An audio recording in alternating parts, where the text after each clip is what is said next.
histoire d'en dire plus. Moins 40. C'est le Nord. Tu m'as demandé, mon petit. Monte, on m'appelle mamie Et mamie Tromblon, elle s'est déjà fait tromper, mamie Tromblon, hein!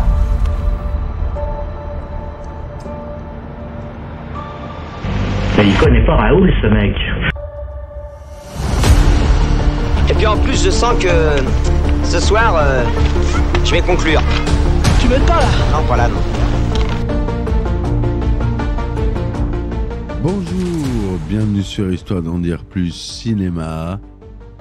Aujourd'hui, on parle d'un film de notre cher Steven Spielberg que je n'avais pas abordé jusque-là.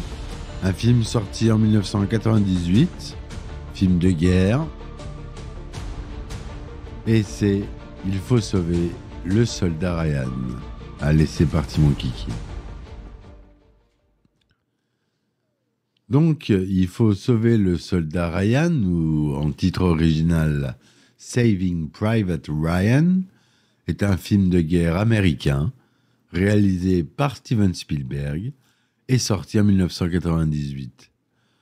Le film met en scène des soldats américains qui, dans la confusion du début de la bataille de Normandie, ont pour mission de retrouver un soldat dont tous les frères sont morts au combat.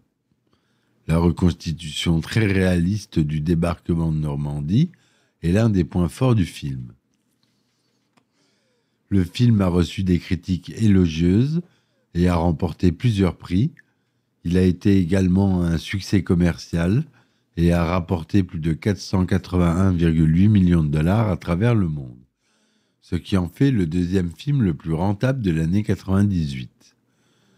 L'Academy of Motion Picture Art of Science a nommé le film pour 11 Oscars.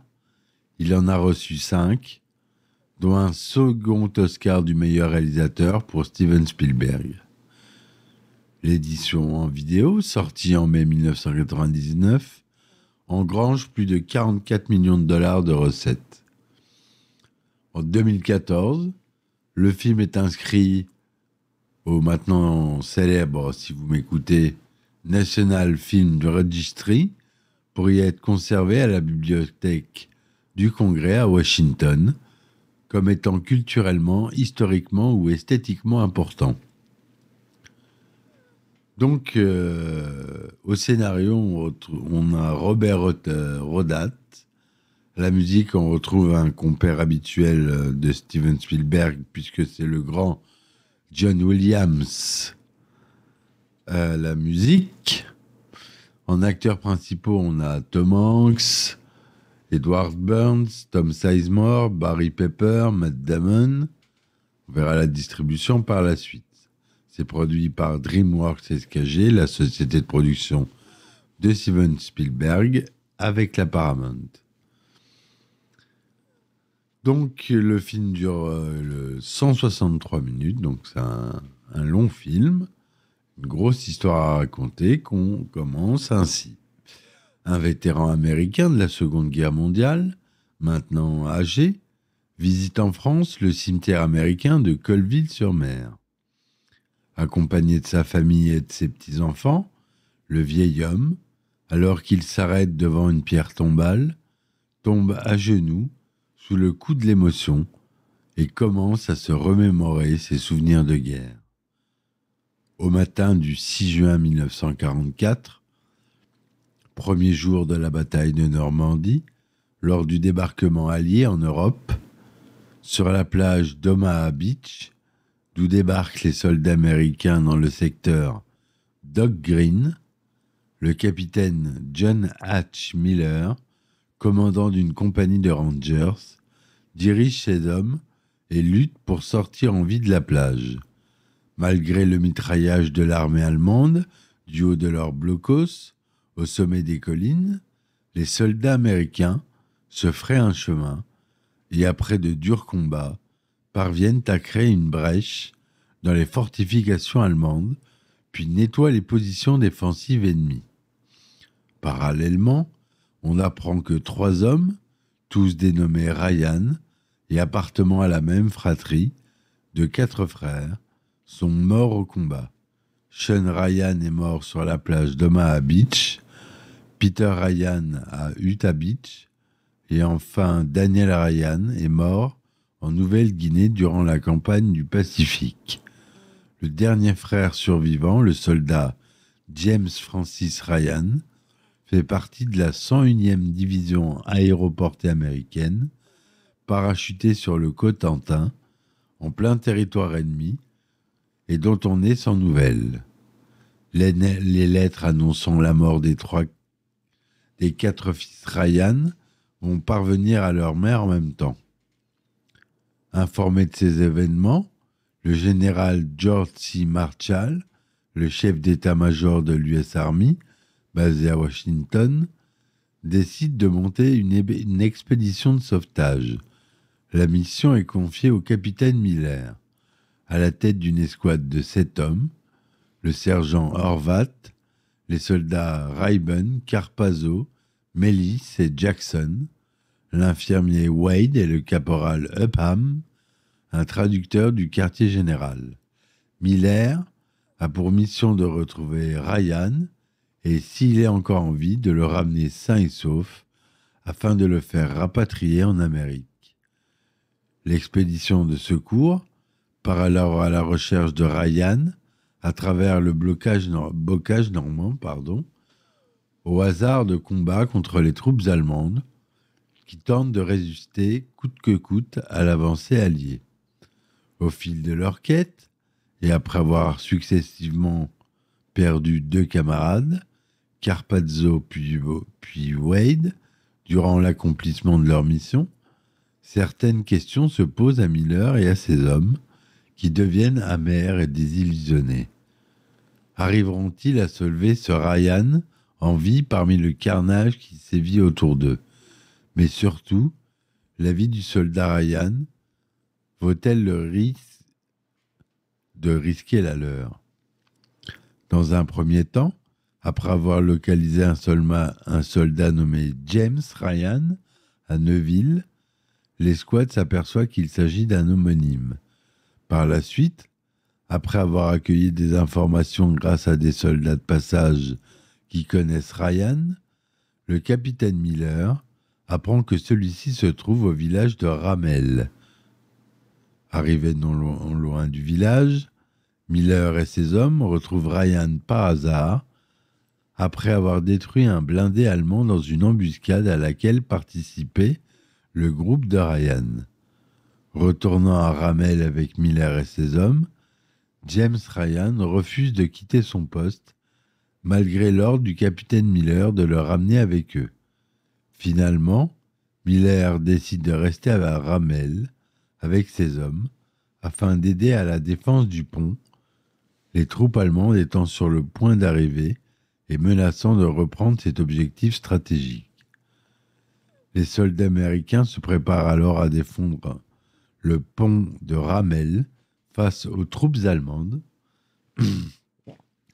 composées d'éléments de la 2e division Panzer SS, avec 2 chars Tigre et 2 chasseurs de chars Marder, plus d'une 50aine d'hommes d'infanterie, selon le rapport du soldat Jackson, qui observe l'ennemi depuis son poste, au sommet du clocher de l'église du village.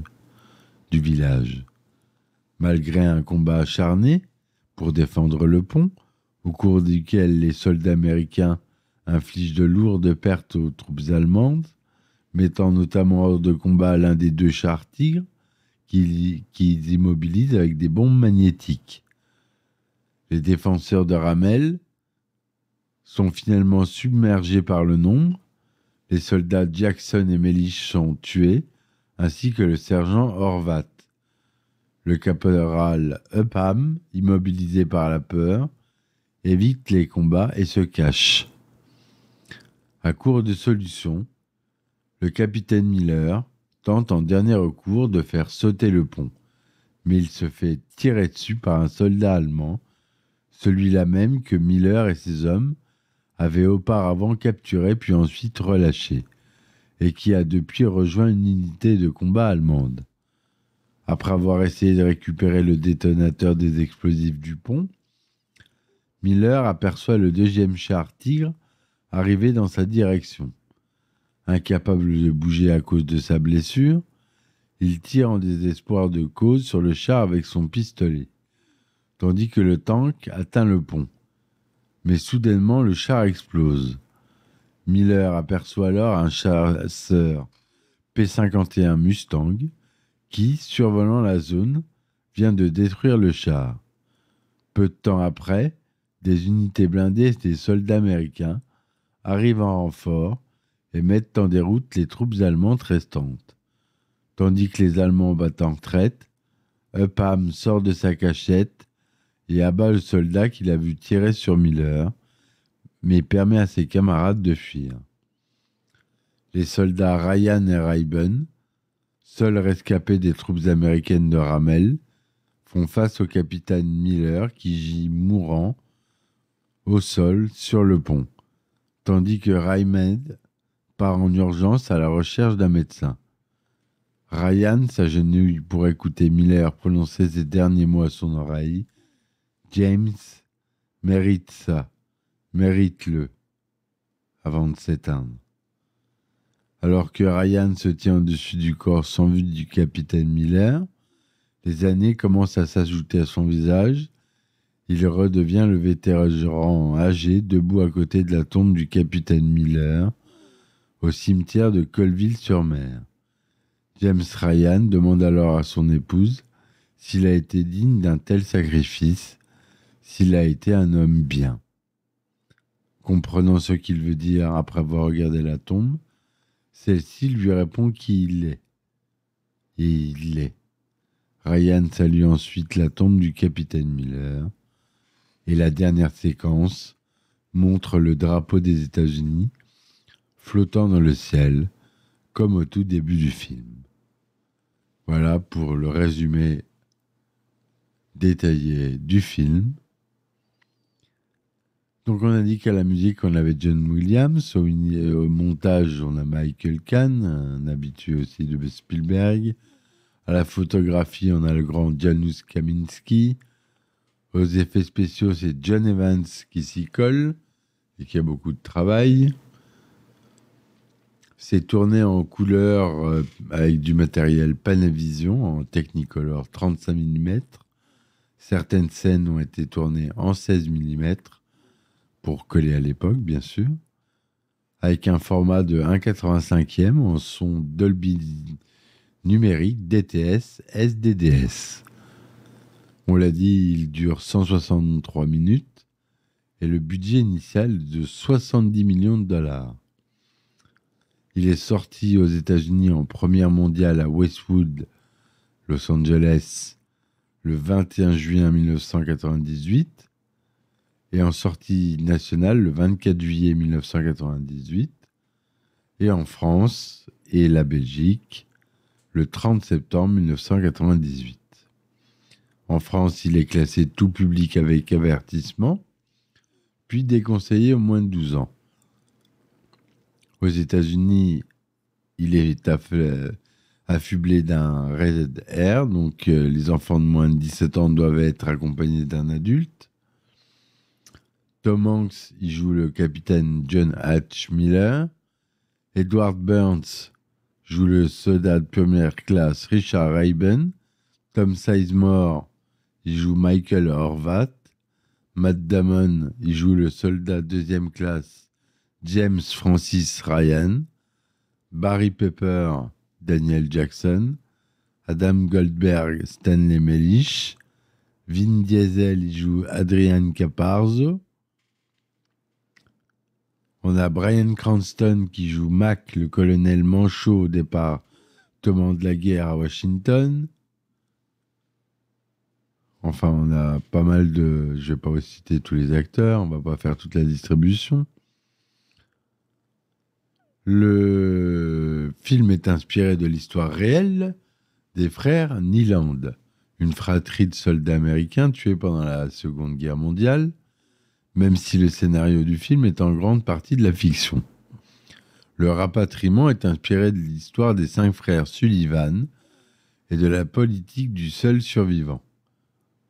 Par ailleurs, la lettre d'Abraham Lincoln à Madame Bixby, lue par le général George C. Marshall vers le début du film, et qui sert de justification à l'envoi d'un commando de GIs pour retrouver Ryan, est authentique. À la fin du film, une voix off lit la lettre que le général Marshall adresse à Madame Ryan pour lui annoncer que James est vivant et va être rapatrié. Elle reprend certains passages de la lettre de Lincoln. Pour le rôle principal du capitaine Miller, les producteurs Mark Gordon et Gary Levinson avaient initialement envisagé les acteurs Harrison Ford ou Mel Gibson. Et pour le rôle titre du soldat James Francis Ryan, plusieurs acteurs furent évidemment envisagés. Neil Patrick Harris, Edward Norton, ce dernier préférant aller jouer dans American History X. Le réalisateur Steven Spielberg engagea finalement Matt Damon, alors inconnu à l'époque, après l'avoir remarqué dans le film À l'épreuve du feu, et après qu'il fut présenté par son ami Robin Williams et Damon ayant juste avant travaillé ensemble sur Will Hunting, évidemment, qu'on verra bientôt en podcast. Steven Spielberg engagea Vin Diesel après l'avoir vu dans le court-métrage Multifacial, ainsi que dans le film Strays de 1997, que Diesel réalisa tout en interprétant le personnage principal. Spielberg souhaitait également engager Michael Madsen, Quentin Tarantino ou Billy Bob Thornton pour le rôle de Michael Horvat, avant de le confier à Tom Sizemore, remarqué dans True Romance et Tueur né, que je vous invite à écouter, que j'ai fait en podcast. Petite pub. Par ailleurs, Tarantino dut refuser car il s'apprêtait à réaliser Jackie Brown. Billy Bob Thornton était phobique à l'eau. Pour pouvoir tourner dans le film de Spielberg, Tom Sizemore se désengagea du tournage du film La Ligne Rouge, l'autre grand film de guerre de 1997. Le tournage débuta le 27 juin 1997. 90% des plans sont tournés en caméra portée à l'épaule ou Steadicam. 60% des couleurs sont retirées lors du développement de la pellicule, ce qui en outre subit un traitement sans blanchiment. La scène sur le débarquement à Omaha Beach, très réaliste, voire choquante, pour certains, par sa brutalité crue, constitue l'un des points forts du film, en exposant le contexte humain du sacrifice, de la souffrance et de la solidarité des hommes au combat. Steven Spielberg a déclaré s'être inspiré de la série de photographie Jour J, réalisée par Robert Capa, le célèbre photographe, le jour du débarquement de Normandie. Le film a reçu des très bonnes critiques sur le réalisme et les scènes de combat. Plusieurs des acteurs principaux, dont Edward Burns, Barry Pepper, Vin Diesel, Giovanni Ribisi et Tom Hanks, ont dû suivre pour se préparer à leur rôle un entraînement militaire de plusieurs jours, reproduisant les conditions rencontrées par les soldats américains lors de la bataille de Normandie. La séquence reproduisant le débarquement à Omaha Beach fut élue meilleure scène de bataille de tous les temps par le magazine anglais Empire. 20 à 30 personnes amputées furent figurantes pour jouer les soldats grièvement blessés lors de ce débarquement. Des caméras sous-marines furent utilisées pour montrer les soldats sous l'eau, et on estime que plus d'un quart des pertes américaines à Omaha sont dues aux noyades. Les soldats sont tombés à l'eau, avec leur lourd paquetage ne pouvant y évoluer que très difficilement, malgré leur système de double bouée gonflable. Environ 2500 soldats des forces de défense irlandaises ont été mis à disposition pour le tournage du film. Certaines associations américaines, notamment religieuses, ont voulu couper les premières scènes du film parce que jugées trop violentes. La scène du débarquement de Normandie a été filmée en Irlande et a coûté 11 millions de dollars impliquant plus de 1000 figurants qui étaient pour la plupart des réservistes de l'armée irlandaise. 2000 armes réelles ou factices sont utilisées pour le tournage de cette scène. Les barges de débarquement incluaient 2 exemplaires de la Seconde Guerre mondiale. Originellement, Steven Spielberg souhaitait la majeure partie des scènes extérieures en Normandie, mais dut y renoncer suite à la refus des autorités locales. Seule la séquence dans le cimetière américain de Colville-sur-Mer a été tournée sur place. Le village de Ramel a été créé pour le film. Il n'existe pas de village de ce nom dans la région. En revanche, une partie des lieux cités dans le film sont bien authentiques. Outre Omaha Beach, Neuville-au-Plain, Valognes et Vierville sont de véritables lieux en Basse-Normandie. Ça a été tourné aussi dans le Calvados, à Londres, à Thame Park, etc. La musique du film, on l'a dit, composée par John Williams. Par ailleurs, les chansons « C'était une histoire d'amour » et « Tu es partout » sont incluses dans la bande sonore du film, dans les versions interprétées par Edith Piaf en 1943, et figure également le morceau « Solitude » de Duke Ellington. Il faut sauver le soldat Ryan a été salué par la critique et le public. Une grande partie des éloges a été faite par la réalisation de Spielberg, les scènes de combat réalistes, la performance des acteurs, la partition de John Williams, la cinématographie, le montage et le scénario, bref, tout ce qu'on aime chez Steven.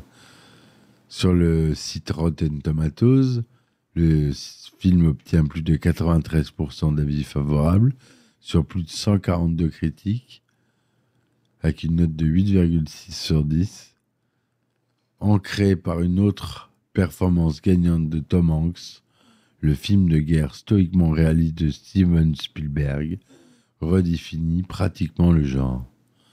Sur Metacritic, le film obtient une note 91% sur 35 critiques collectées.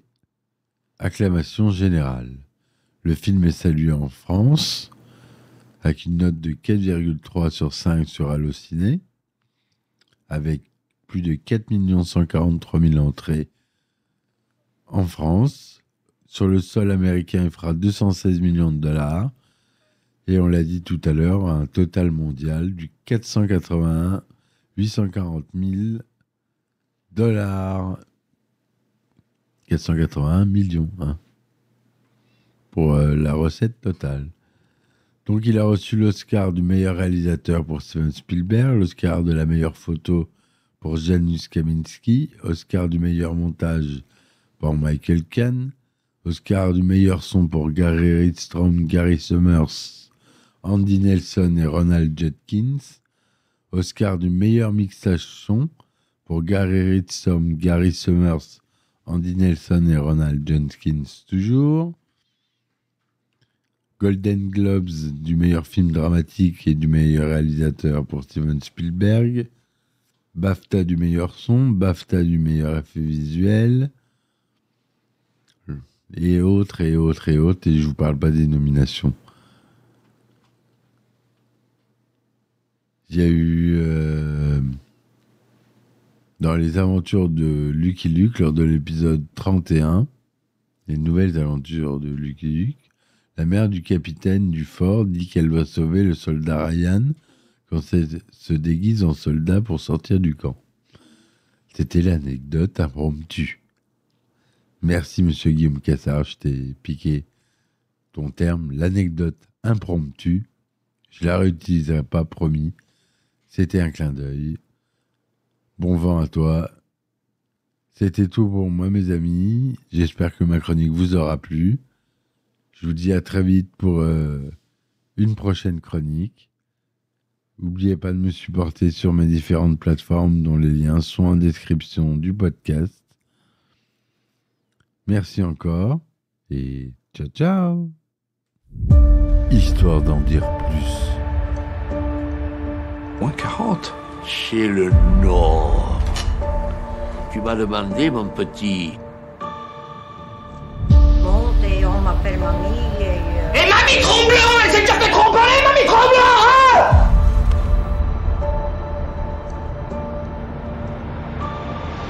Mais il connaît pas Raoul, ce mec. Et puis en plus, je sens que ce soir, je vais conclure. Tu m'aides pas là? Non, pas là, non.